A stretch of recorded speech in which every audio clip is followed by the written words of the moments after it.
What's up, everybody? Welcome to another episode of Ask PG Braun. And before I get into my special guest, I'm super excited this week. The Beat PJ is back, and I will start answering all your questions on the podcast. But until then, you can get me on my cardio Q&A every day at 10 Eastern, and I will answer literally anything that you ask me. Now, I am super excited about this guest, and I made a joke today in my story on Instagram that I am always excited about all my guests, but Dr. Chris Zaino has quickly become a very good buddy of mine, and we met in a very interesting way that I'm not even going to get too much into because he's going to come down here and we're going to do some video stuff.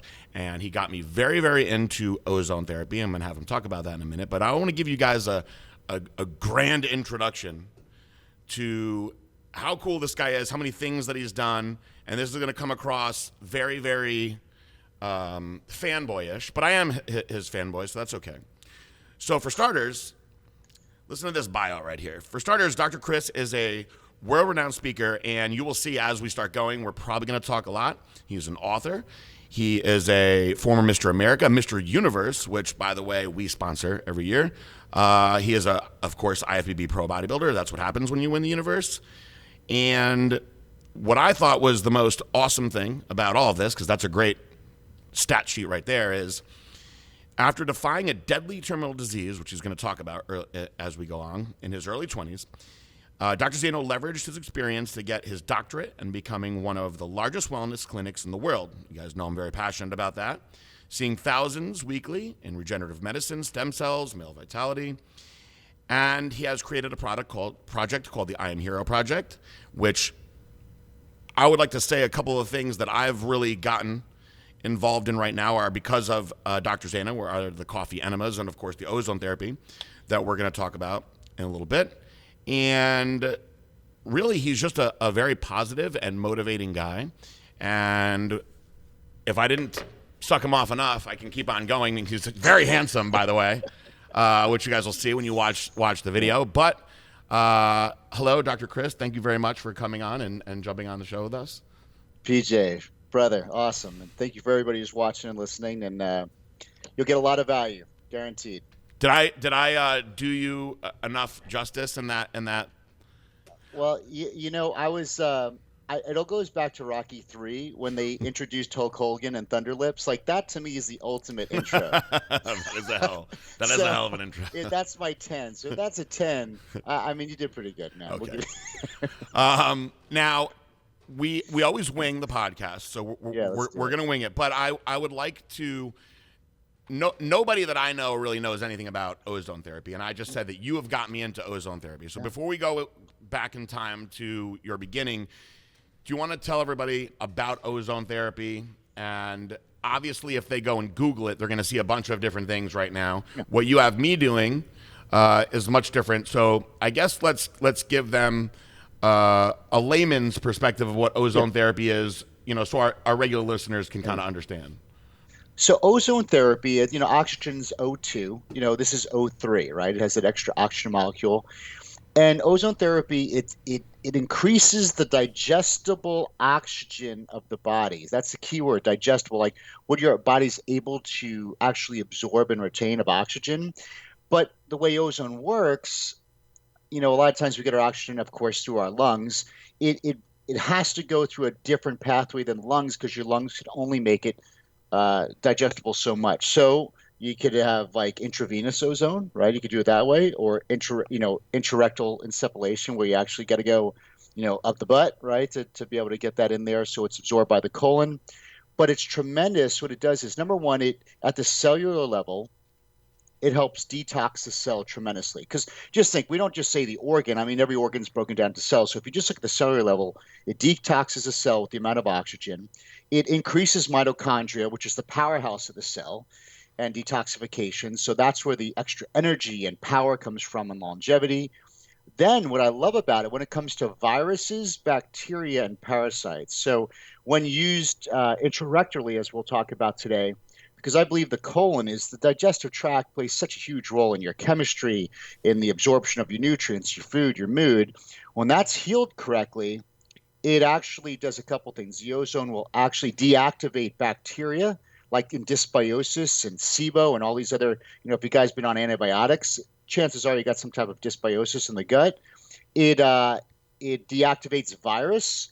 Has even been shown to deactivate the herpes, shingles, all these other viruses that are known as nervous system viruses that stay with you forever. This has been able to show and clear that out indefinitely. And what I love about it, parasite wise, it mitigates parasites. It gets those things out of your body, and it's just a tremendous health benefit. And what I like about it, it's efficient, it's easy, and but let's look at it this way: it's a piece of the puzzle, of this tremendous puzzle of putting your body in an environment. That's the thing, putting your body in the environment to be able to heal and function better.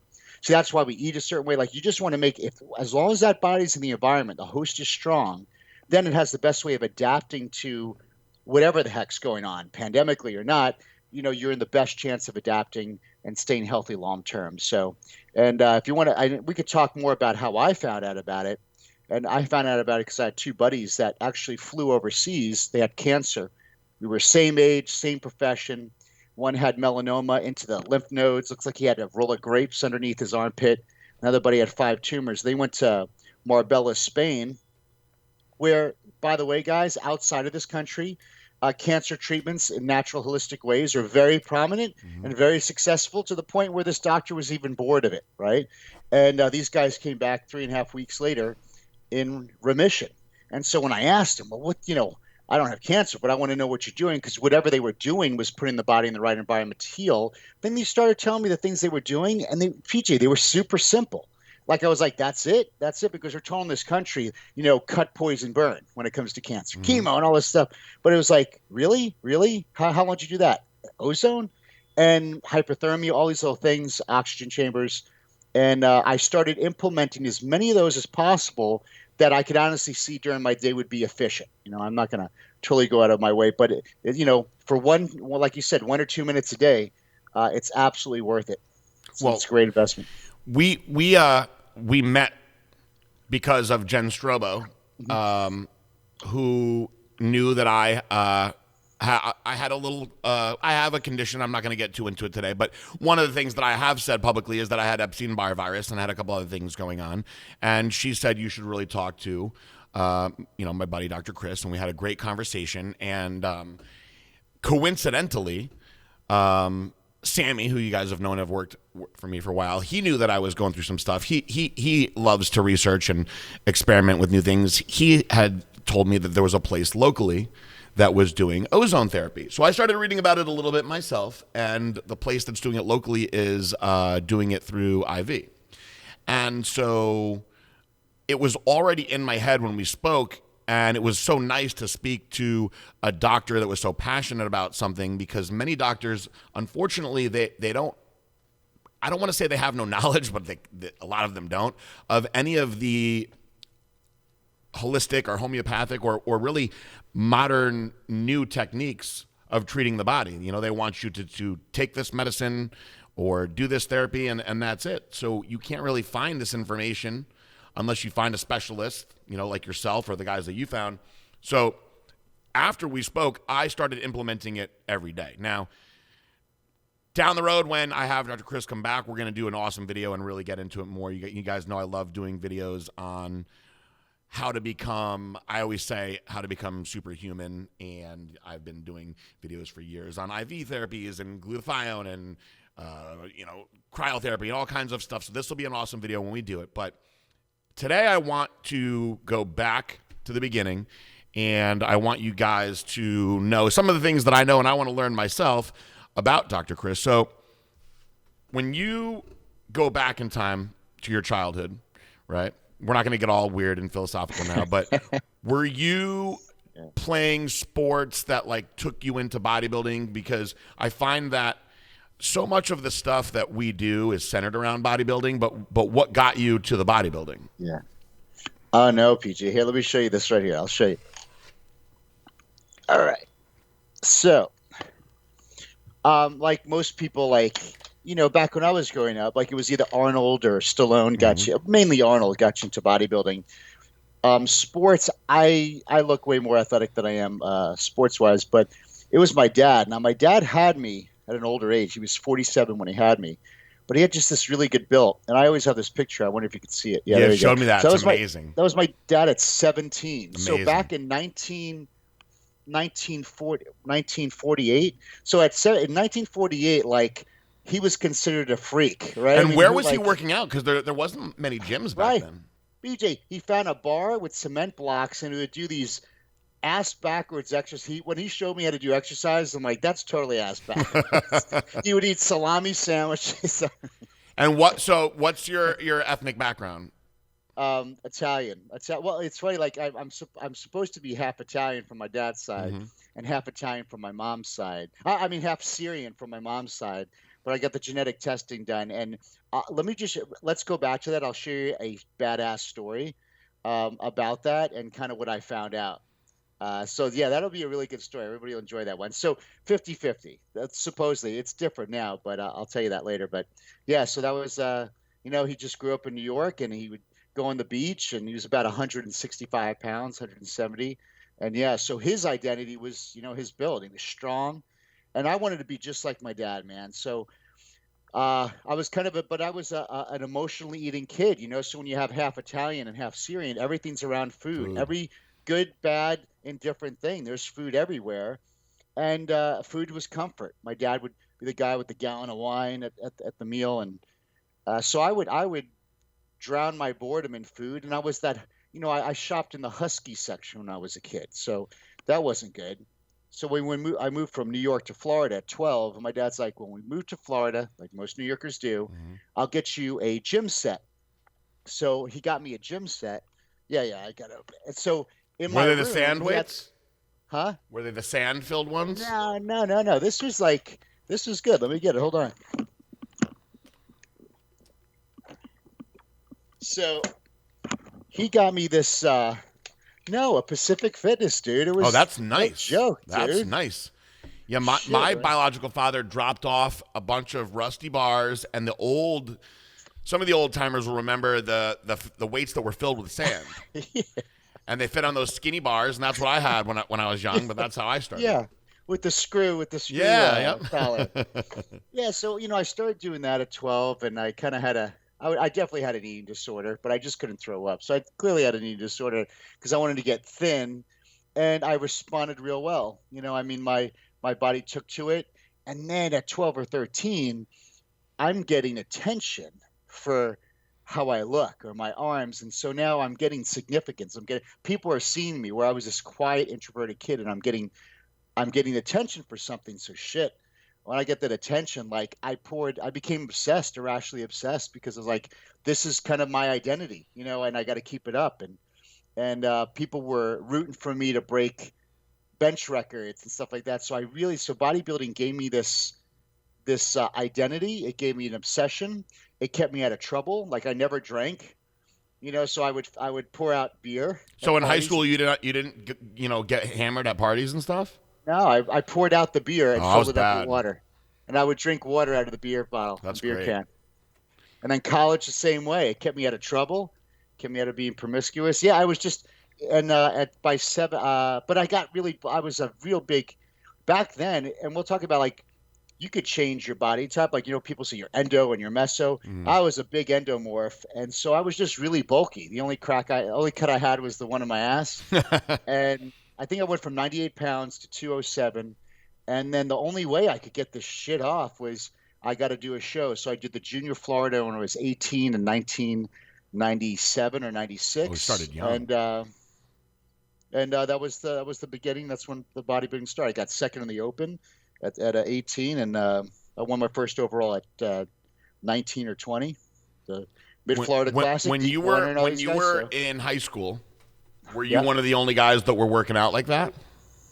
Um, to the consistency. Like I would do whole body workouts, Yep. one at the gym, and then when I got PJ, I stacked my entire weight machine. And my dad was like, I was doing it for like 20, 30 reps. My dad's like, I'm not getting you more weight. You need to go to the gym now. Like he refused to get me more weight. He's like, I'm not going to get you more weight. You need to do 30 reps. And so I went up going to the Y. So I would do 2 full body workouts, or I would skip legs. and yeah, so when I responded real well. And then, but the discipline, I just think it was the consistency and discipline, because it meant so much to me, because it was the thing I was getting positive attention for. Now, when you did your first show, yeah, I'm gonna tell a story about what I learned at my first show. The show that you did you train? I say the word naturally. Were steroids around yet at that age? Now you got guys using steroids very, very young. So no. First show, did you go in completely natural? Like, did you know what to expect when you got there? Yeah, no, yeah, I was completely natural until 21. Mm-hmm. Actually, after my dad died, that was part of my grieving process. But I went right in, because I was like 225 pounds. I'm like, oh, I'll be 210. What did you weigh in at that show? Like 168. Because I had to get down to that. It was clean. I did, and I read it was a book called Sliced. It had Chris Aceto, Mm-hmm. Laura Cavell. Yeah, it was about carb cycling. And I did it all on my own. I didn't know anything different. I drank all this coffee and did cardio twice a day. And, I lost probably a lot of muscle, but I did it. And I got second as the middleweight. And yeah, but I was flat. And you listen to every peep. I over dehydrated. I stopped drinking water, and it was I rebounded really bad. So it was definitely a first, but it was but second place was, I tell people, it was the best thing that could ever happen, because second means you're almost there. Yeah. So it really got me excited to then the next year I did the Tampa Bay Classic, then I did the Mid-Florida, then I did the Mr. America, then I did the Muscle Mania, I all that stuff from there. And you started at 18 and just kept going? To 22. Wow. 18 to 22. So I didn't even start well, I started bodybuilding when I was 13, but I didn't compete until I was 22. And my first show, I picked the Bev Francis Atlantic States, right? Huge show back then in the Tribeca Performing Arts Center. Yeah. And all of my older bodybuilding buddies were like, when they found out what I was doing, they were like, no, you can't do the show. You can't do the show. And I said, why? And they said, that's a drug show. And at the time, I was also competing as a drug-free powerlifter. And I said, so? And they were like, you got to do a drug-free show. And I people are going to get offended by this, but I looked at those guys, and I'm like, but those guys all suck. And they said, yeah, but you're going to get your ass kicked. And I said, well, I want to do this as hard as I can and see how I look, and then I'll just know. I'll know for myself. I'm going to go in as hard as I could. So I trained as hard as I could. I was like 230 when I started, and I dieted all the way down to 189 pounds. I couldn't believe that I was that light. Yeah. Just like you, I stopped drinking water on Thursday for a Saturday show. I was so dehydrated by the time I got there. And I got fifth in the light heavyweight class. There was 27 guys in the class. And the fact that I was called out in that first group, I was hooked right there. And when I left, I talked to some guys backstage, and one of the guys who was actually very well known in the industry, I'm not going to say his name, he goes, "You're natural, aren't you?" And I said, "Yeah, you can tell." And he laughed a little bit, and he goes, "You're going to be good." And so him saying that, I went home and I told my buddy, I was like, I got to get on some juice now. I did it all the way. You guys didn't think that I could do it. Now I got to get on. And that doing that show that way, it lit a fire under my ass. And then obviously the rest is history. I competed for 10 years after that. But I love hearing how people got started, because some of these guys, they're 16 years old. They decide that they're going to get into bodybuilding, and the first thing they do is they get on some trend and some other stuff that they read, and they read these crazy stories about these guys, and they screw themselves up so bad without even knowing what their real potential is first. You see it all the time. No, 1,000,000%. Yeah, and the way I thought about it, PJ, was, doing it clean, doing the shows clean. I realized, okay, so. Yeah, and here's the thing. I'm like, these guys are older. They have better muscle maturity. They've been training longer. They're on drugs. They're taking diuretics. So I realized, but instead of and that was their choice, just as was my choice. I could do the same thing and even the playing field. I'm like, or I could just take, instead of 12 weeks to diet, maybe I'm going to have to take 24. Maybe I have to do a little bit more cardio.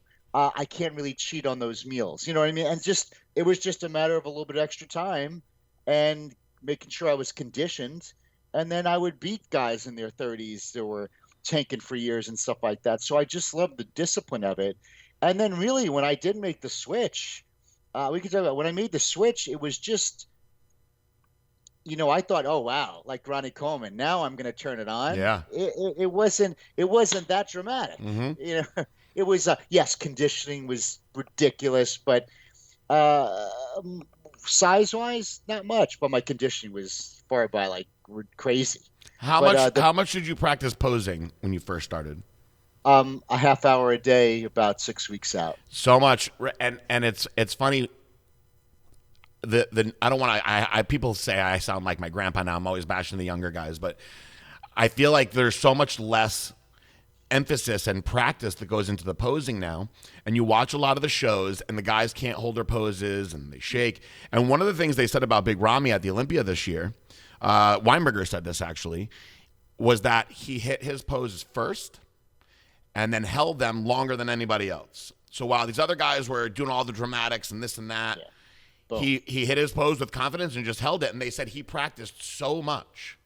And I feel like when you put that much time into posing, it does a lot for your physique. Sure. It does a lot for your conditioning. It does a lot for burning calories, the shape of the muscle. I think that it's really underutilized now. So I remember when I was training for my first show, I did most of it myself, but I had this one woman that we used to meet every day after I worked out, and we would pose for anywhere from 30 to 60 minutes, literally every day, no matter how tired I was. But when the showtime came around, I always felt like I could hold the poses forever up there, and I think that the judges see that, and they appreciate that too. Do you remember the first song that you posed to?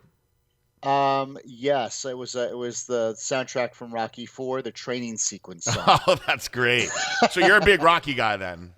Yeah. Oh my God! It was the first movie I've ever seen with my dad. It was the first movie I showed my 3-year-old son. That's good. Did you like then? So you must have appreciated Guy Cisternino's version of Rocky. Oh, dude, I love the entire thing. He did a really good Balboa for sure. He was good. I always called him the Rocky of bodybuilding, so it was funny. I posed to "I Stand Alone" by Godsmack was the first song I ever posed to. Then the second song I ever posed to was by Hatebreed, and the judges told me do not ever pose to anything that crazy ever again. I think I scared a bunch of people. So I always like to see, I don't want to say I judge guys, but the different songs that people pick to pose to, I think it kind of says a little bit about their character, like whether they pose to like sexy love making music or if they pose to rock or something intense. I get a big kick out of that when I watch the posing routines. And mine was more symphonic, and the next one I used a lot. And then when I found a good routine, I kept it. Mm-hmm. And the next one was from the 1990. There was a movie called Godzilla that came out in the 90s, and had a really good theatrical symphonic soundtrack. And I used the one from Godzilla. It was great. And I mixed a couple things, with your cassette tapes. The good old days. Yeah, and but back to the posing. The reason why I started so far out is because I knew I believe in the concept of hard easy versus easy hard, and this is something everything PJ and I talk about today should be applied to business. And when it is, every bodybuilder should be like a multimillionaire because you have the greatest success principle of discipline and staying in there the longest. But hard easy means if I just go hard now, it's going to be easy at the end. Mm-hmm. But if I take the easy way out now, it's going to be hard later on. So if I pose 6 weeks out, so near the end, if I do have that tired day and you're like, and that's not the time, I need to have my posing down. And so those at the end, when it gets a little bit really difficult and I might have to take a break here and there, like I already put the work in. So I always think just go hard, hard, easy, always go hard. And then it gets easier. In your life, if you're working your butt off now, life will be easy later on versus the other way. When you were doing all these shows, were you in school still? Yeah, I was in school. And then I graduated at 17. Mm-hmm. College, high school I graduated at 17. College I graduated at 20. And so 2021 I was just personal training. I was a personal trainer with a degree in exercise physiology in Orlando, Florida. I worked at Universal Studios, Florida. I was working with the Xena Warrior Princess crew. Really? For the show, yeah. What were you doing? Nutrition and training. And they did all their filming in New Zealand. So Yeah. we did New Zealand and B-roll in Universal Studios. So in your 20s, you're like, oh, I'm set. And I was doing cover magazines. So did you go to New Zealand? Yeah, Oh, the whole cool. thing. Yeah, yeah, What it was was her name? great, She was great. hot. Who Lucy was Lawless. Lucy Lawless? Yeah. Yeah, yeah. Wow, that's a blast from the past. So that's a Dude, cool that's a I cool was like, story. I'm thinking to myself, why was I so shy then? I should have just made a move. Hmm. Because she wound up doing one of those Spartacus or whatever, one of those shows later on, and she was super hot in that too. I don't know if it Oh was yeah. Spartacus. It was one of those like whatever Greek Roman Empire shows. She aged really well. So that's neat. I didn't know that. So when did you go from all this bodybuilding and fun stuff to finding out that you were sick? Well, that was it. So, my dad died at 21. I won the Mr. America. My dad died that same year. And he And died then I of what? remember, what's up? Renal cell carcinoma. It was his third time with cancer. Wow. And so I remember, like, how am I going to cope with it? And I remember this. This is the steroid story. So I walked in. There was a guy at a show that says, "Hey, listen, if you train with me, I'll turn you pro." And like, there was one of those stories. So I remember I walked in and I slapped down the money, and I'm like, I need everything I need. And sure, and then I did the Southeastern USA. I won that, and then I didn't make it to nationals, PJ, because my mind was going crazy because I wasn't. I was just exhausted. I was eating zero fat. You throw in clenbuterol and trend, like I I didn't want to do it anymore. Aldactone, so Hate all my that. body's rebounding, and he's like, stay on it until the nationals, which was 3 weeks later. I'm like, I Insane. can't stay on this shit for another three Insane. weeks. And I pulled out of nationals, and I went into like a good funk depression because I was using it as my coping mechanism for mourning. So it was like self punishment. And I remember Peter Potter. He was the head judge, Hmm. and I'm up there on diuretics, and I just can't even hold the poses. And I'm sitting there going, "What?" Like, in the moment, I'm like, "What the hell am I doing to myself?" And so yeah, so I just went did personal training, and then about 2 years later, sure enough, that's when the digestive problems started. That's when I started bleeding blood, and I didn't know what it was, thinking it would go away, and I got worse and worse and worse. And that's when I was diagnosed with incurable disease called ulcerative colitis. So this became the blessing of my life that just became a shift or a journey or like a cosmic wake-up call, alarm clock that entered me into the greatest era of my life. But it sucked during that time. So we can When talk you about when that. you first, because I think people often get confused when they hear stories like this. Yeah. Can you describe the difference between, like, sometimes people will be like, oh, there was blood when I pooped, but it's often just like, you Hemorrhoid. have a hemorrhoid and you got to cut. Yeah, yeah, So when you start like really like bleeding like that, yeah. is it coming out dark? Is it every day? Like elaborate on that. So if there's anybody Yeah. at home that notices Yeah. this, because I had a friend, 2 years, didn't do anything about it, and he wound up having a very accelerated cancer, and the poor guy died. Yeah, so it first starts off with like loose stool Hmm. and then diarrhea. And then when you're a bodybuilder with a little bit of diarrhea, in the beginning it's not bad because you're like, shit, I could eat a hamburger. I could eat all this food and get away with it. Yeah. That's how we think sometimes. And then the diarrhea, then nothing gets solid. And then you're just kind of like cope, all right, big deal, no big deal. And then it gets to the point where then you just start seeing blood. And you're right, it's a mixture of like, bright, mainly like dark blood, bright and dark. And then every time you go to the bathroom, it looks like cranberry juice. Yeah. That's scary. And you're like, yeah, it's scary. Nothing's formed, no matter what you eat. You see food come out exactly the way it went in. And the transit time, I counted once, it was like 3 hours. So stuff's going right through me, and then you start losing weight. Went from 230, and then when I started doing all the medical procedures, down to 158 pounds in about 3 months. And what medical procedures were you doing?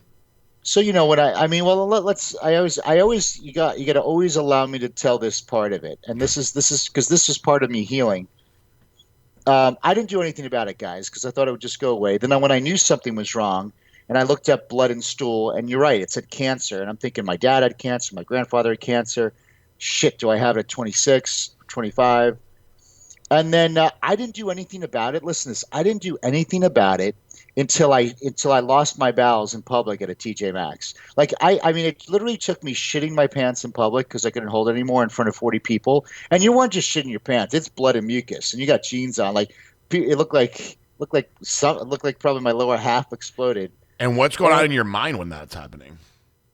Are um, you like rock terrified? Or bottom. you're embarrassed, but Oh, embarrassed, rock bottom. Again, it was like when I was standing on stage about to pass out on that show from Directs, thinking, "What the like?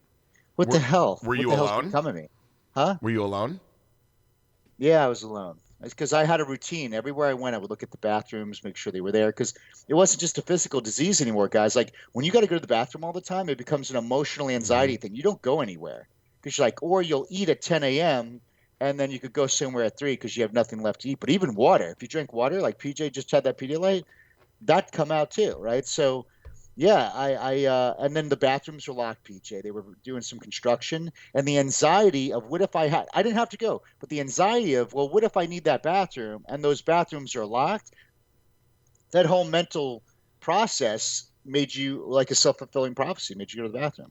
So yeah, I was in front of people, and they're shocked. I ran out the loading dock, and I made a decision that day to go and see what's going on, and that's when I was given the diagnosis of ulcerative colitis. Did you go to the emergency room? Yeah, we went out to the doctor for sure. Right away. Right And away. how much testing did they have to do to figure out the ulcerative? Oh, easy. He's like, no, I know exactly what you have. You did my blood work. He's like, you got an irreversible disease called ulcerative colitis. It's autoimmune. Your immune system's attacking and destroying your colon, like RA and other things he explained. He's like, we're going to give you massive doses of prednisone right now, and that's going to shut down the inflammation. And PJ, prednisone on me was just like, it's pure stress hormone, Hmm. guys. So it's cortisol. Imagine if I dump your body with cortisol. And because of that, they were saying, he's like, I'm going to give you a prescription for Xanax, diazepam, and Valium, and you take these. And then here's the thing: I got addicted to those. I couldn't sleep without those. How many milligrams of each were you doing? Oh, dude, I don't even remember. But I was taking a full bar of a Xanax every night, So you were which is doing pretty good. the Valium, the Xanax, diazepam all at the same time? Well, definitely the Xanax and the Valium. Yeah, because And I during the day, the diazepam. If the because I was on 80 milligrams of prednisone, it's a lot. which Yeah. was like it's like putting a nuclear reactor in your body. It just felt like the guys, imagine it felt like a train was chasing you down. You were running away from a cat. You were in pure fight or flight mode because they were putting what's prednisone doing? It's cortisol. What's Mhm. cortisol do? It lowers the immune system enough so the immune system couldn't fight itself. So it's actually shutting down the immune system so it wouldn't have an autoimmune effect. So again, that's the issue with medicine is it's just masking symptoms. It's never getting to the root cause of the problem, and it's causing other problems. And then they put me on a low dose chemotherapy. They put me on another drug that my liver enzymes were ridiculous. And then the last and only option they had was to remove the colon. They're like, we're going to take out your colon because it was becoming colitis Crohn's or Crohn's colitis. So large intestine, autoimmune disease, it's called ulcerative colitis. When it hits the small intestine, it's considered Crohn's disease. You can have both because as it progresses, you can have both. So I had both. They're like, We so it's have not like, Jenna Geary. You'll get to meet her. One of our yeah, top athletes has both actually. yeah. So what sucked, PJ, with that is like you hear, well, we could take out some of your colon and you'll have a colostomy bag for a couple weeks and then we'll tie it back up. No, this was a full blown no, dude. We can't do that. You're gonna have this bag for the rest of your life, and they just paint your life. You're gonna be this. You're gonna be on this much of medication. This is how much it's gonna cost a month. They said I was sterile. I'd never be able to have children. They said you're on so many autoimmune suppressants that we don't know if you'll even get through the surgery. They're going to cut open my bowels and I'm on autoimmune suppressants. So the chances of infection and sepsis, it was a nightmare. It was a nightmare. It was so scary. And so you told them no. I mean, No, no. I was fighting for life. Like, whatever the fuck I got to do. I'm dying. Like I didn't know anything I know now. I'm like, well, I'll do whatever. And so I was about a week and a half away. And my mom sends out the pre-email. So at this time, my mom already had two sons that died, okay, and a husband that died. So my mom, is a prayer warrior for sure. are She has these so much sons strength. are older or younger than you? All older. I was the baby. Okay. So I had a brother who had Down syndrome and he passed away, and then I had a brother who overdosed to heroin. Oh, My that's mom found him. Well, I mean, mothers into my mom. PJ, quick story. My mom had a gut feeling something was wrong with my brother. She got in her car, drove around Sarasota, Florida, and like, just imagine, and found the house he was at. Like, I was like, it was such a surreal story. And then they broke into the house, and then he was there dead on the floor. Talk about a mother's intuition. Mother's I mean, like, intuition is mind blowing. Yeah. dude, like, guys, I'm telling, like, no, she didn't say, well, he might be at these three. No, no, no, guys. Imagine if I dump you into Chicago, and I said, listen, uh, there's someone in there that needs you. You need to find them, and that's kind of how the odds of that Yeah, was. that's So, that's mind blowing. she did the prairie mails, and my anatomy teacher from 10th grade, so my sophomore year in high school, he's like, listen, I need you when you're down. I need you to go see my doctor. Watch this. He goes, he's a corrective care chiropractor. And to me, that was insulting. I was like, what the hell is that going to do? Because chiropractic for me was a muscle modality. A guy who taped up my leg or stretched my hamstrings when I played baseball. But I was like, how's that going to help an incurable terminal like organ disease? And I thought he was just a guy trying to help out. When people mean, well, thank you for helping me. I appreciate you. Then I said, I appreciate it. I go, but I tried everything. And this was the turning point for me. And he looks at me. He's like, you didn't try everything. He goes, because if you tried everything, you would have had your health or you would have had your result. And it woke me up, PJ. It cracked the door because he was right. It's like how many times you'll never realize you become the victim. You don't realize you become hopeless on your own. You just get there and you don't even realize it. But when he said that, I'm like, oh my God, he's right. There's got to be something. And so it gave me a little bit of opportunity to say, okay, I'll check this out. And then when I went there, they took x-rays of my spine. I never had lower back pain, but my lower back was trashed. It had a big curvature in it. I had pressure on my brainstem area that controls the immune system and autonomic system. And I saw a blind spot. So I ate right, I exercised, but here was a blind spot I didn't know about. And guys, it's always the stuff we don't know about that gets you. There was my blind spots. And then I'm very skeptical. I'm like, oh yeah, so when am I going to get better? Because everybody gave me false hope. And the doctor, this is how badass he was. He's like, listen, as long as you have those problems, your body's not in the environment to be able to heal itself. But when you choose to correct your problem that you have that's affecting your life, then your body will be in the state to be able to heal itself. He's like, but the day and the hour, that's not up to me. That's up to you and your body. But you will get better if you don't quit on yourself, no matter how long it takes. And that was the most honest answer anybody ever gave me because it put all the responsibility on me. And I made that decision. I'm like, well, it's either this or getting my colon ripped out. So I went for it. And let me tell you, man, it was a slow down. Like the thing organically with the body, everything has a gestational period. Mm-hmm. It doesn't happen overnight. And I mean, for weeks, I saw the manifestation of what I didn't want, blood in the toilet. 3 months later, I was off half the drugs. 5 months later, I'm off all the drugs. And by then, like I'm stabilized. And so I got momentum. But until I got momentum, man, faith was tough, dude. See, faith is not knowing, but once you see some momentum, you don't need faith in there because but it sucked, dude. And at 7 months, my body healed itself from an incurable terminal disease called ulcerative colitis, and that was 18 years ago. That's amazing. Were you working during this, or were you just shut down? I was done, man. I couldn't do anything. Invalid. And you had your mom was around to help you out? Yeah, mommy helped me out. Mommy gave me the first loan for my business too. That's awesome. What about girls dating anybody? Yeah. That's when I was engaged and married to my my wife at the time, Whitney. All right. So here I'm the knight in shining armor. Just think I'm this Mr. America looking knight in shining armor, badass, decent career. We get engaged, and I turn into like a nightmare. Yeah. I turn into a nightmare, and she's taking care of me. She personal trained and stuff like that. Now, psychologically, were you down in the dumps because of that, or were you like, I'm going to beat this, I'm going to beat this? No, I was, yeah. I mean, you can only be positive for so long, but, the issue is when you use your five senses, they're telling you, when we use our five senses right now, we're seeing the results of things that happened in the past, Yep. right? But that's all we have to go on. So it's tough to keep this image of a healthy, strong, vibrant, powerful, healed, going to the back. Like it's tough to keep that when I keep on seeing blood every day. And but the cool thing with a law of life and the body, like laws of life, like gravity, they're not emotional, right? Mm-hmm. So if I didn't believe in gravity and say I'm going to pray to God so I could fly, gravity doesn't care what I think; it's going to act. So getting the body in its natural state, it was a loss. So it didn't really care about my emotions. But do I believe mental attitude and cortisol and all that plays a role? Absolutely. But guys, it was so scary. And I wish I could tell you I read some stuff, but you ever read some positive affirmations and you just like, you know what? I'm reading words like they're spells, but I don't feel it. Because the thing is, the intention is what does the heal. So I'm reading these words of positive affirmations, but my insides are hurting. They're crying out.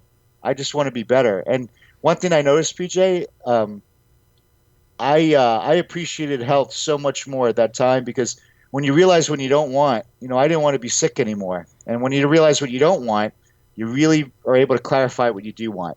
So health truly became my most important priority. Even though I looked a certain way at one point, health wasn't my priority. You could even see bodybuilding. Like if we truly wanted to be healthy, the bodybuilding lifestyle at that time competitively honestly wasn't healthy. I mean, at all, right? So health really became my ultimate priority. I stopped drinking, caffeine, and I just tried to get my body well. So when I got well, I said, now I have an experience in my life. I got through something. I have a story. And so I went back to school, got my doctorate in chiropractic.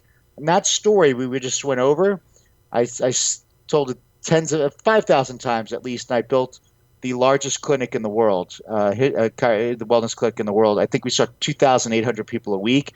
The average office sees 100. So I 28x'd the normal office just because I was on a mission, an evangelical mission.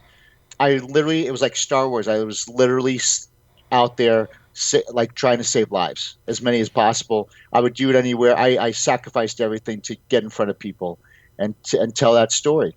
Well, tell me. I want to know more about that now. So you 7 months, you are healed. Yes. And and PJ, not remission.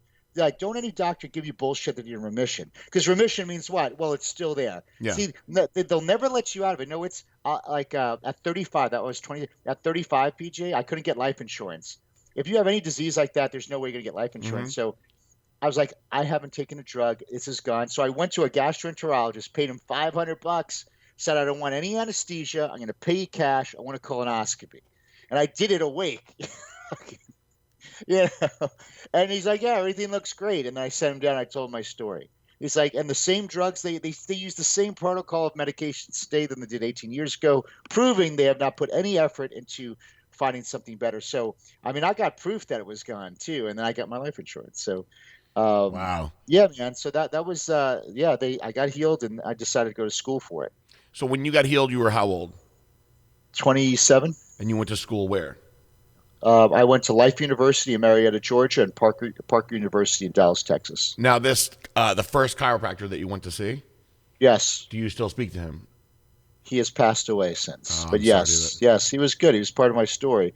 But I can speak about it now, I guess. But what happened to him, and this is a mindset thing, guys. He was very successful, super handsome. He got a divorce, and what he did is, this is a mindset principle. You can never shrink your way to greatness. What I mean by that is, no matter what circumstance hits you, you just got to go bigger. Yeah, like yes, you want to sit down and be a complainant. So he got a divorce, and to hold money from his wife, he chose PJ to make less money and shrink. Like he would have, this whole thing. And he lost his momentum. He gained like 50 pounds, doing pills, drinking, died of a heart attack. So it's like, guys, that's an example that no matter what you're facing, you may want to go and retreat, but you just got to go big. Yeah. You got to go bigger than ever. Like, prove them wrong. That's a great addition to the story too, because I've never been shy about what happened to me during my divorce, and I went through a phase of really aggressive drinking, and fortunately, my mom just found me at my house and somehow got me 200 and whatever pounds up and into the car and into the hospital, and I came out of there and I never looked back. So it's a new lease and go big. And because I think too many people shrink their way. Even now, like I'm hearing people, oh crap, the taxes. I gotta curtail my earnings. I'm like, no, I'm just gonna make freaking more money. I'm gonna deliver more value to the society and make more money. Exactly. If I gotta pay more taxes, hey, I'm blessed to. Let's go.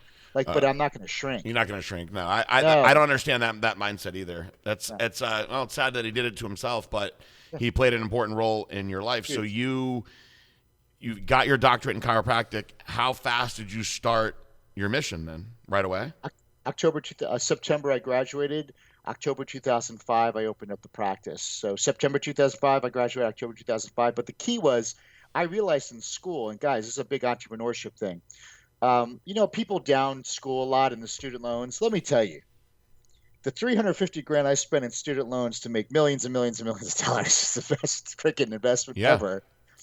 So you can't down school that way. Yeah, there's people that down. Listen, guys, if you use your degree, it's amazing. Absolutely. But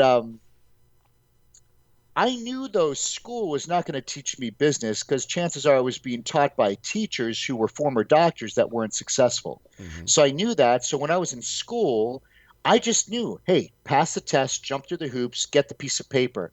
The piece of paper allowed me now to become an entrepreneur. It gave me the credential to become an entrepreneur. So during school, I apprenticed offices. I would find an office that was practicing successfully the way I would want to, and I would go to them and I would work with them for free, and I would watch. And just when you're in that environment and you could learn, I really learned then what really worked. And my wife at the time, she worked at one of those offices and learned the insurance and all the other stuff that they don't teach in school. So, I mean, we knew what we needed to do. So I got my piece of paper, and we knew exactly what to do business wise. We were never in the red, and we just climbed. The first place was in Texas. First and only in Houston, Texas. Yes, in the Woodlands, Texas. I've actually been to that area before. I did a guest speaking appearance at a gym it was outside of the Woodlands. I believe it was in does it begin with an M, something over there? Montgomery County, It might have been Montgomery Humboldt. County. There was a place called HCP Barbell, I believe it was called, and they did a lot of football players. It was a cool.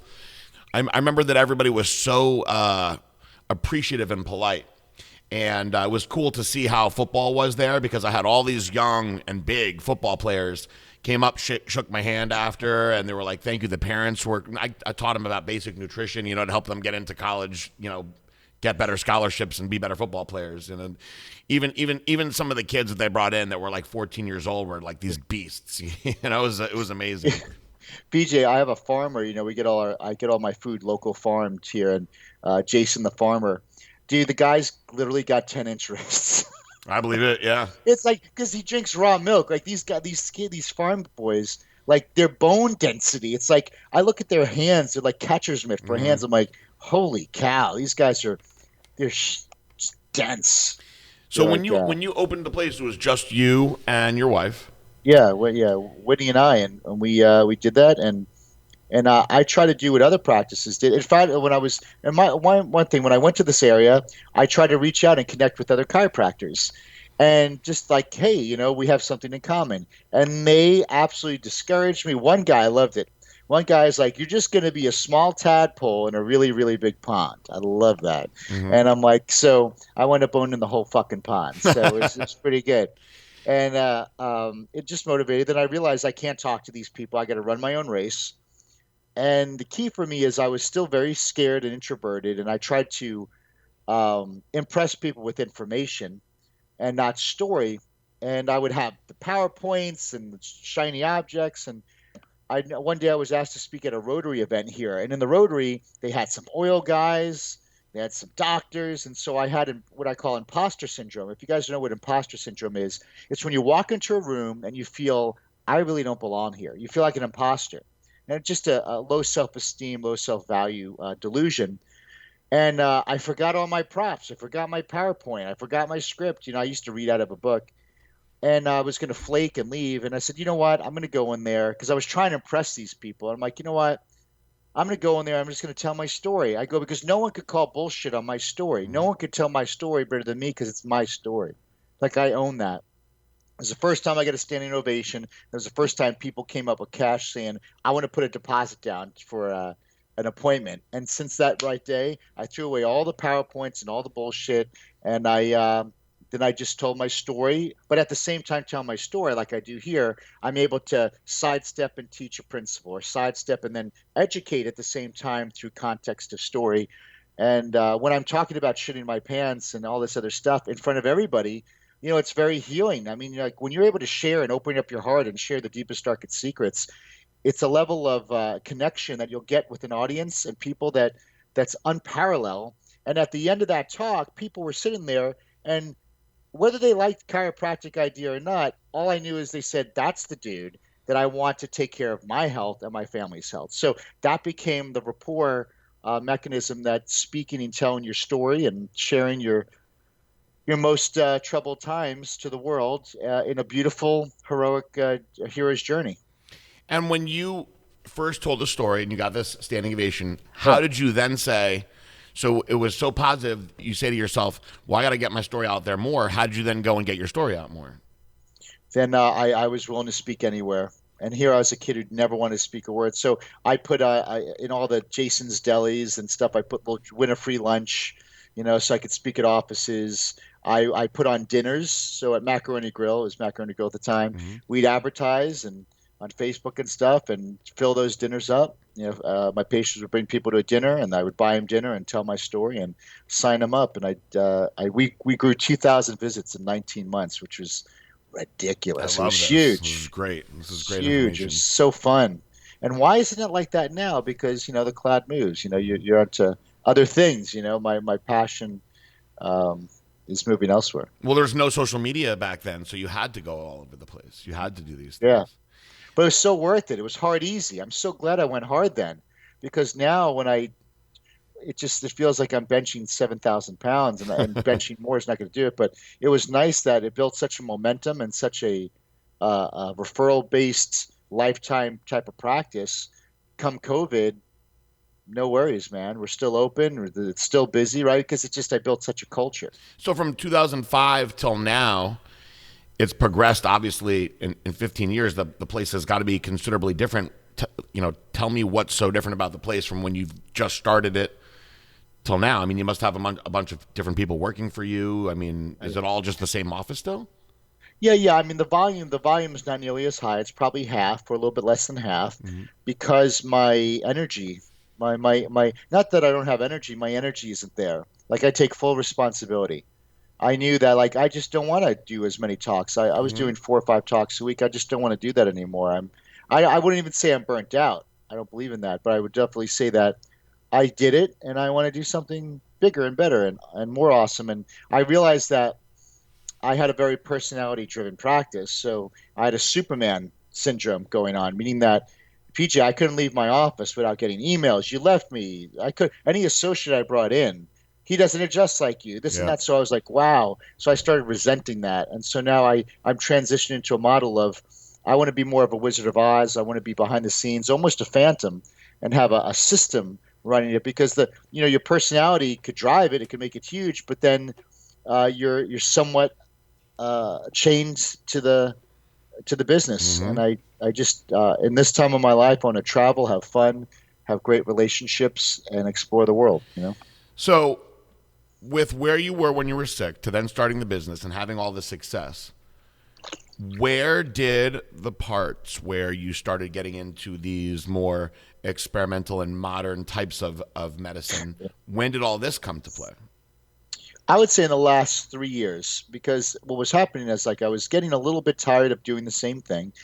I felt like when I say the cloud was moving, my purpose was morphing and changing to something bigger and better for a bigger impact. And that's when I moved to Utah for 2 years. I started the IAmHeroProject, was this whole online kind of self-mastery type of very, very counter-dogmatic type of, logic that of personal development. So I love that. I still will get into personal development, or like life coaching, but on a group scale. And then I came back to Houston to pick up the practice again, because the associates had dropped it. And so I was like, like the Godfather, I got to go back in. And but then during that time, I'm like, okay, so now it's time to create multiple streams of income. How many multiple streams of income can I have in just one location? So my mom, she was having issues with her knees. She was 80 at the time. And they said, listen, you need either 2 knee replacements, she's 80, or opioids for pain. And the doc's like, I don't think either one's an option for you.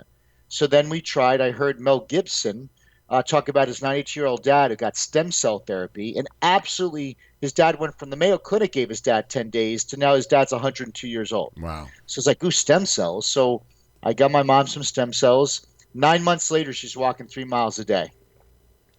And what right? kind of So it's stem like cells did she get? Morton's jelly, the umbilical cord tissue, And not from the bone I marrow. from all the research that I've done, it is far more. So for the layman's out there, there's different sources that you will see doctors that are promoting stem cells. So you have your own stem cells, which they'll drill into the bone marrow for. But the issue that I see with those is, let's say you're 50 years old and they're going to drill into your 50-year-old bone. For starters, that's invasive and it's painful. And you got 50-year-old stem cells. Right. Versus getting it from the umbilical cord, you've got these brand new, fresh, and far more, from what I understand, stem cells. I know our combination is good because what starts to happen legally now, for me to say we do stem cells, they only recognize, wink, wink, that it has to come from your own bone marrow. So sometimes we have to do procedurally, a combination of bone marrow with the umbilical cord tissue alongside of it to get kind of a 1-2 punch to supercharge their own bone marrow. So yeah, we started doing that. That was tremendous, and it was great. So I would just speak. See, that's my zone of genius. I'll do the speaking.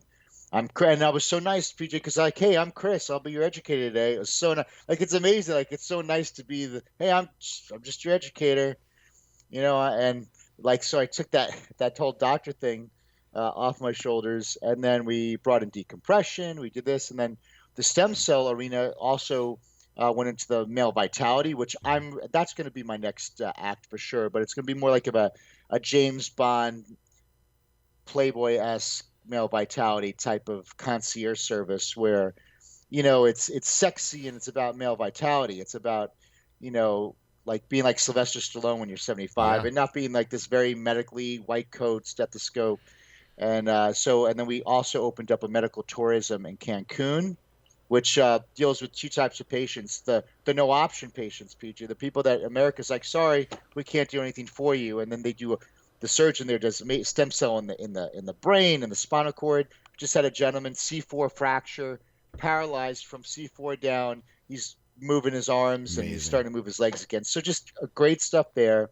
And then the other track is going to be just kind of like for the real elite, people want to come in and just have massive preventative regeneration therapies done, getting the stem cells, doing the stuff just to keep youth and vitality going. And we could do all that there. The only thing we cannot talk about is cancer and autism. That's the two things we cannot. Why can you not? Just the bullshit. The rules, like Mexico's like, you can't talk cancer, and that's fine. We'll give that to the Gerson Institute in Tijuana. They saw over 60,000 cancer patients, have them. And autism, because, it's a tough subject. We're dealing with kids, and it's about detoxing heavy metals out of the brain, potentially from vaccination. So you get into, you get into a niche that needs to be more specialized. But I mean, blindness, dementia, Alzheimer's, spinal cord injuries, joints, of course, intravenous. We could do IV stem cells there. You cannot do that in the States. So you could dump 40 million in there if you had to, and intravenously. And this guy, he's amazing. The doctor we work with there, and I just love Cancun, man. It's beautiful. It is. I mean, last time I was there was in college, and I was hammered the whole time, so I don't remember it the same way. So I'd like to get back. Beautiful. There. It's so nice. It's so classy. I'm sure it's much different than when I was at Senior Frogs. They're so nice. So yeah, so I'm very excited about those things, and COVID brought that out. That's what I enjoyed when COVID hit. You start thinking, hey, wait a second, like a brother of mine, he had an entertainment business. He put on events for 35 years in New York. Overnight, had to shut it down.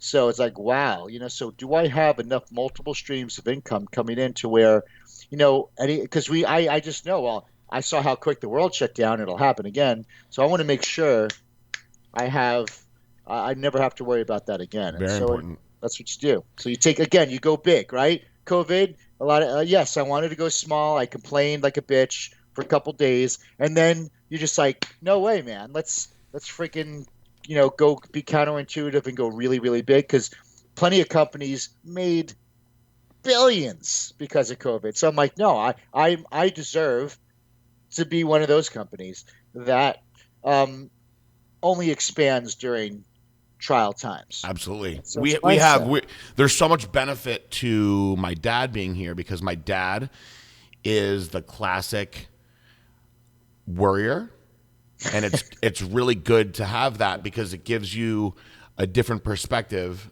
if you're always out there, I'm going to take over the world. So when COVID first hit, I mean, I'm talking the first week.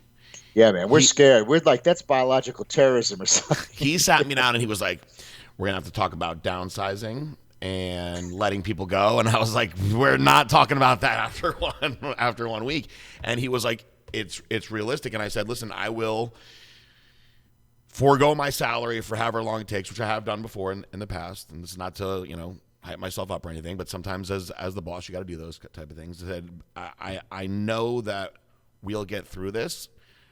David and I, who is the gentleman that was here setting up the audio, that's my VP and head of marketing.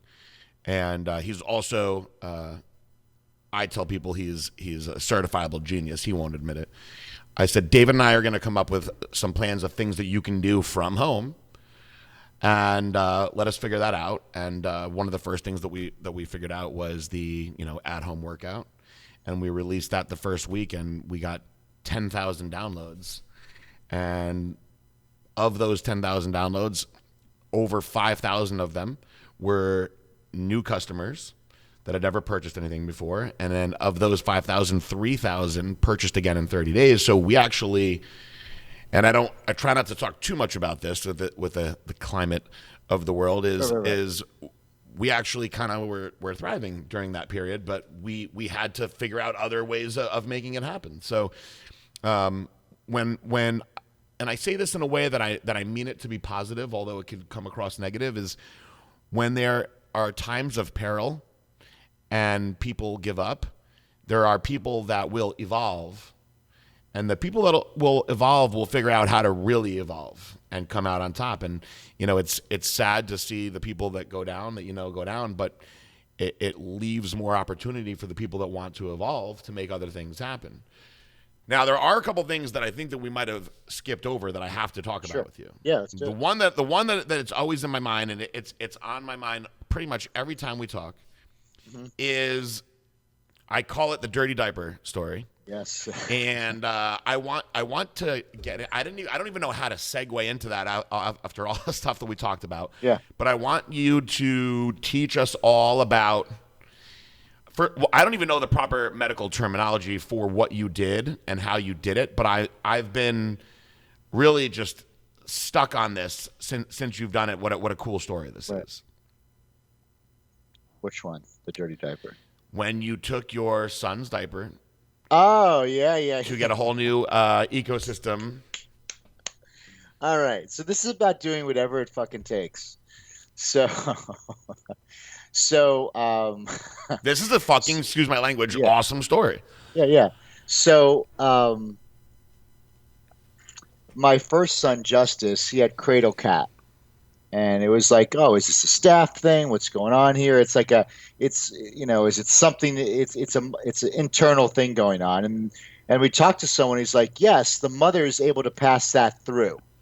So it was with Whitney. Her system was off, and it was passing it through.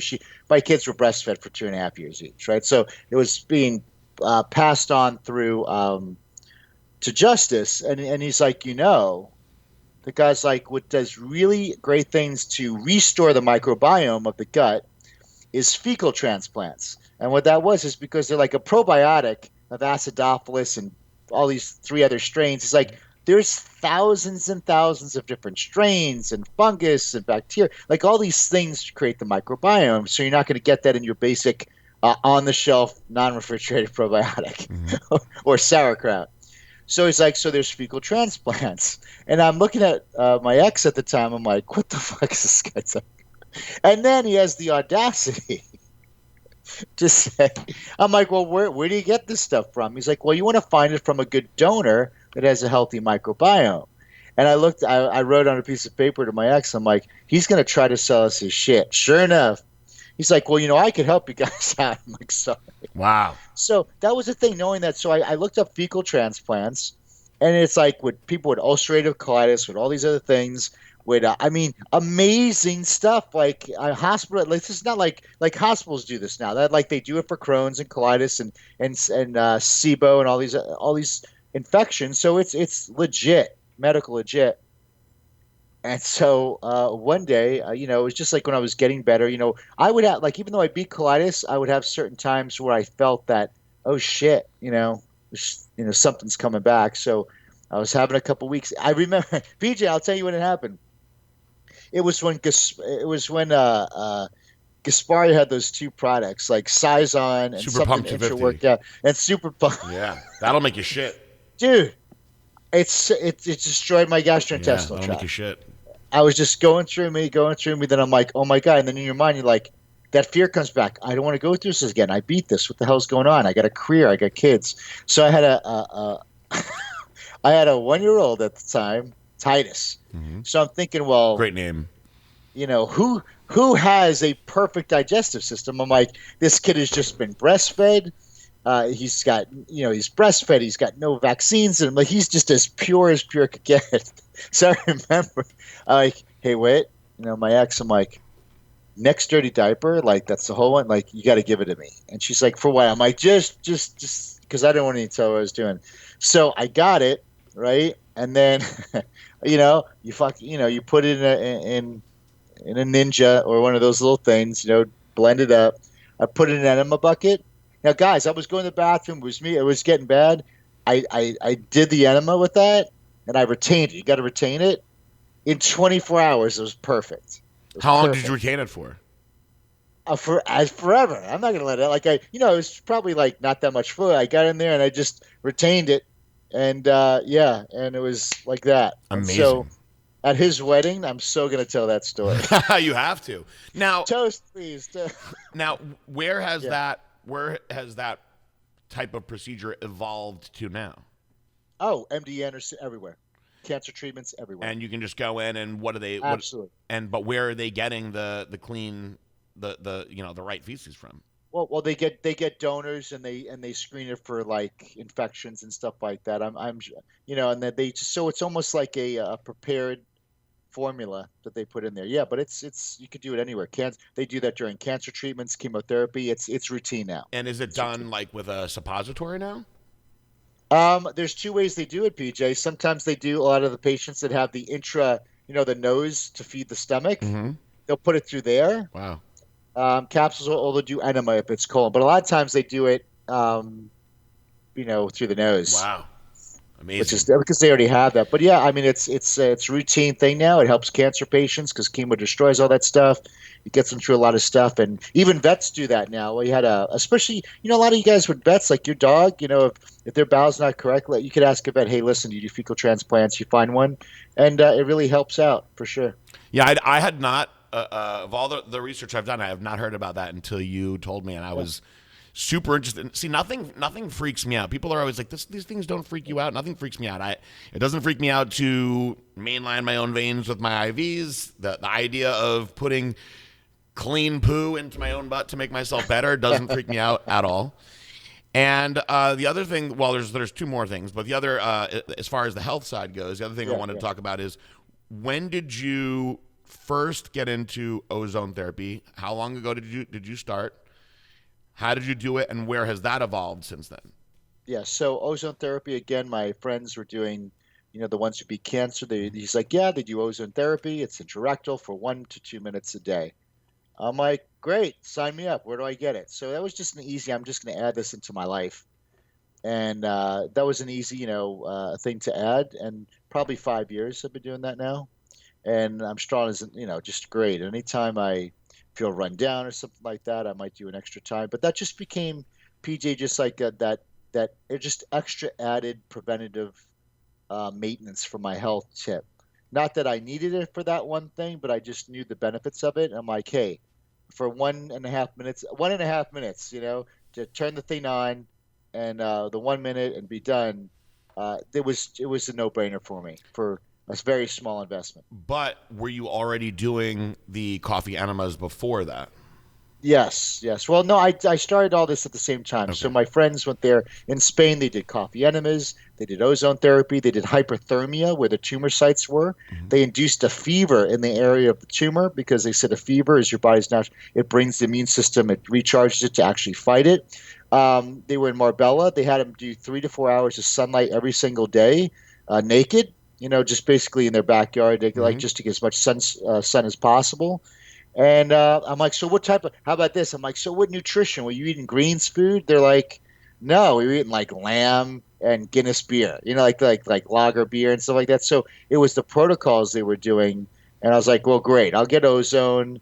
Um, I couldn't do IV ozone, but they did vitamin C, like 50, 60,000, milligrams of vitamin C yeah, I think it was is it grams or there's a lot. So they were dosing them Yeah. with vitamin C therapy, and these guys they did it. And they're like sent them home. And they say these are the things you could actually do at home.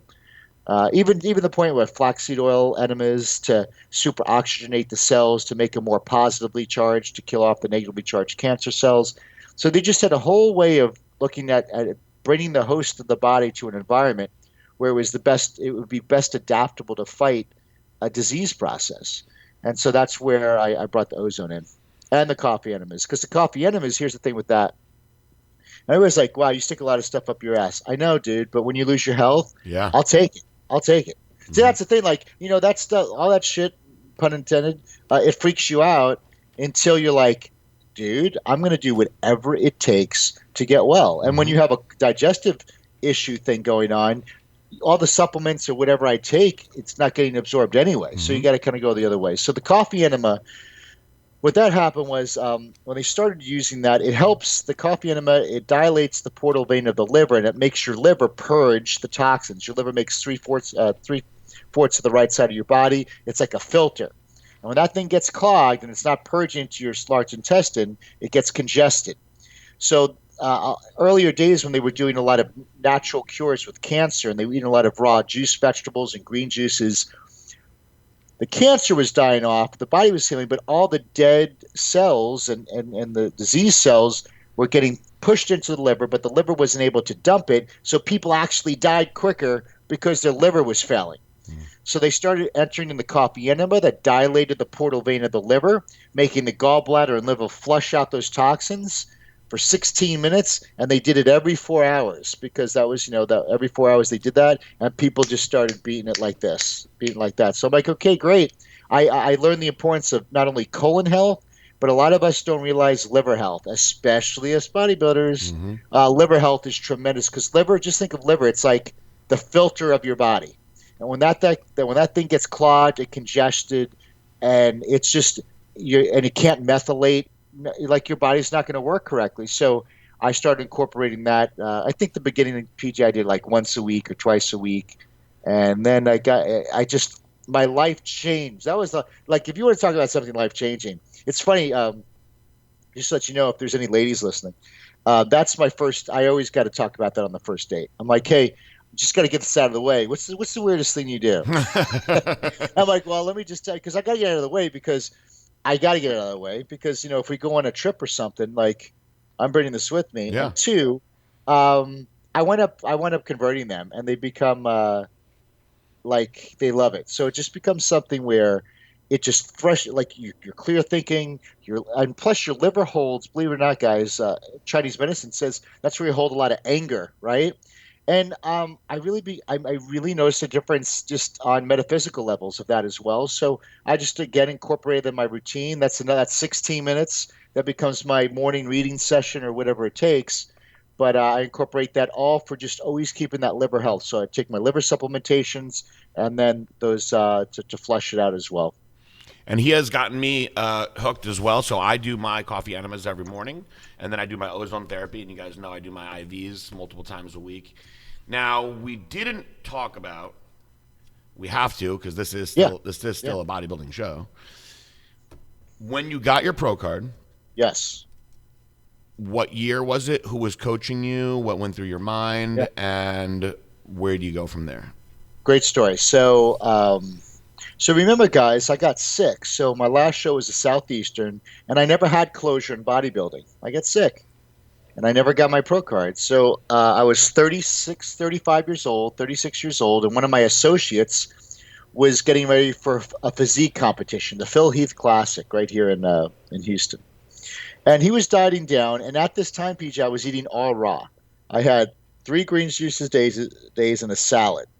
and I would had one raw egg yolk for some cholesterol. So I chose to be 150 pounds. Like that was on purpose. But man, I felt great. But man, I was white and I was gray and I was not good. So he was competing, and PJ one day after 17 months of eating raw, I'm like, you know what? I feel good. I go, I wonder if I still got it, right? And because I was bored. The reason was I was bored at work. I was super successful, and it was easy. But so the thing is, like, we don't want easy, guys. We always want challenge. We want to grow. So instead of getting into what I say, instead of getting into porn, alcohol, drugs, or something reckless, I said, well, I need to grow somewhere. So I said, let me see if I got it. So I started the next day. Boom! I brought protein back in, and the muscle memory came back. I got up to 164, and then I got up to like what I competed at the Europa, Dallas Europa, and I won the middleweight, and I won the entire Masters overall. Then I went to the Masters Nationals, and I got second, and I was so close to my pro card. And if they I said, okay, all right, so I go 10 months from now. Like I got 10 months. So immediately at that show, I called John Meadows because what he does, he would post, here's what the guys ate, and they all had carbs in it. Now, the coach I was with at the time, it was 0 carbs, but one tiny meal before bed one night. And dude, it was like 2 hours of cardio, 0 carbs. So when I saw John's people had carbs in, I'm like, oh my God, fuck this guy.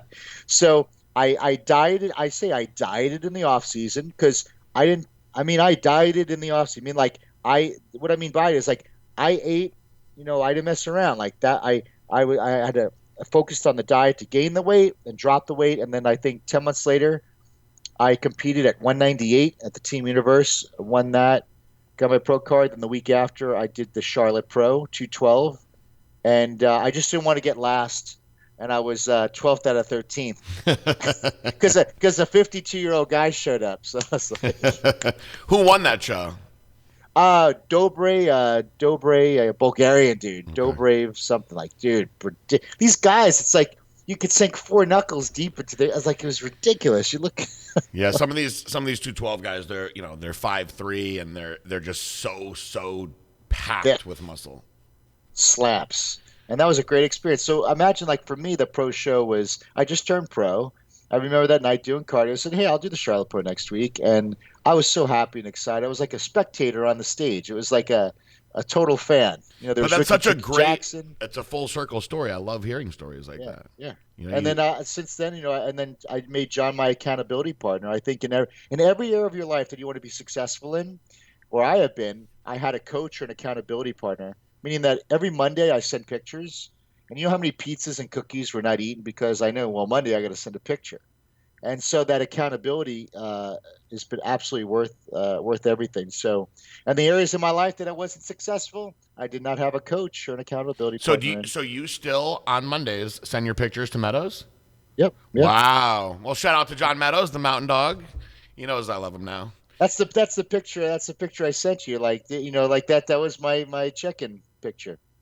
Wow. And let me tell you, the picture he sent me, I thought he was getting on stage. He looks ridiculous. I mean, you can tell when you see him here that he's lean, but I mean, the guy is really, really lean. It's impressive. Well, every year I love the process of dieting for a show. I don't necessarily like the show. So no, you're just like me. It's the up and down. Carve it out. I like to carve all the fat off, and I believe carving the fat off makes it easier to come off. And I actually, PJ, was able to change the quote-unquote thermostat of my body, where here I was a guy who couldn't really eat carbs, where I could have carbs 6 meals a day, don't need this cardio to stay pretty lean. So it's like when you get a coach, trust your listen to your coach and allow that relationship over time. You can honestly, it takes years, so it could train the body to be different. So that's why I said that.